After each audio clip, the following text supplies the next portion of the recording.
ఏలూరు జిల్లా జంగారెడ్డిగూడెంలో తెలుగుదేశం పార్టీ 42వ ఆవిర్భావ దినోత్సవ వేడుకలు ఘనంగా నిర్వహించారు. టౌన్ టీడీపీ అధ్యక్షులు రావూరి కృష్ణ ఆధ్వర్యంలో జరిగిన ఈ కార్యక్రమంలో జెండా ఆవిష్కరించారు. తెలుగువారి ఆత్మగౌరవం ఢిల్లీ కోటను తాకేలా తెలుగుదేశం పిలుస్తుంది రా కదిలిరా కార్యక్రమం తెలుగు ప్రజల గుండెల్లో ఇప్పటికీ వినిపిస్తుందని బొబ్బర్ రాజ్కుమార్ పేర్కొన్నారు.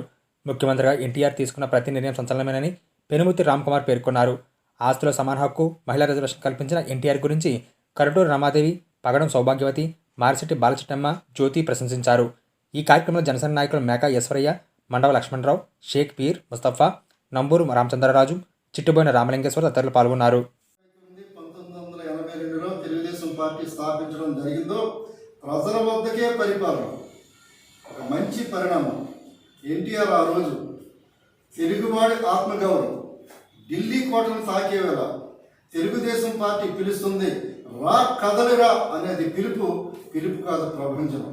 ఆ యొక్క ప్రభావం ఈరోజు తెలుగుదేశం పార్టీ ఆవిర్భవించి ఈనాటికి 42 సంవత్సరాలు పూర్తయిన సందర్భంగా మరి తెలుగుదేశం పార్టీ కుటుంబ సభ్యులందరికీ పేరు పేరున అభినందనలు తెలియపరుచుకుంటూ మరి మహానుభావుడు ఆనాడు అన్న నందమూరి తారక రామారావు గారు మరి కోట్లాది రూపాయలు రెమ్యూనరేషన్ తీసుకునే టైంలో తన నమ్ముకున్న ప్రజలకి మంచి పరిపాలన అందించాలి, కాంగ్రెస్ ప్రభుత్వాన్ని పడగొట్టి తెలుగువారి ఆత్మగౌరవాన్ని నిలబెట్టాలని మంచి ఉద్దేశంతో ఆనాడు తెలుగుదేశం పార్టీ ఆవిర్భవించిన మహానుభావుడు మరి ఆనాడు 1982 మార్చి 29 ఒక మంచి నిర్ణయం తీసుకున్నాడు. ఏ ముహూర్తమో తెలియదు కానండి, ఆనాటి నుండి ఈనాటి వరకు కూడా ఎన్ని ఒడిదుడుకులు వచ్చినా, ఎన్ని ఇబ్బందులు వచ్చినా, ఎన్ని కష్టాలు వచ్చినా తెలుగుదేశం పార్టీ 42వ ఆవిర్భావ దినోత్సవ సందర్భంగా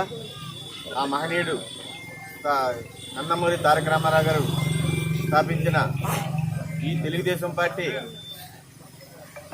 బలహీన వర్గాల వాళ్ళందరూ కూడా ఒక దిక్సూచిగా ఉండి ఈ రోజున రాజకీయవేత్తలుగాను, విద్యావంతులుగాను బలహీన వర్గాల వారు ఈ 2 తెలుగు రాష్ట్రాల్లో ఎదిగారంటే దానికి కారణం తెలుగుదేశం పార్టీ. ఈ తెలుగుదేశం పార్టీ సూర్యచంద్రునంతో కూడా కలకాలం ఉండాలని బలహీన వర్గాలందరి తరఫున కోరుకుంటూ సెలవు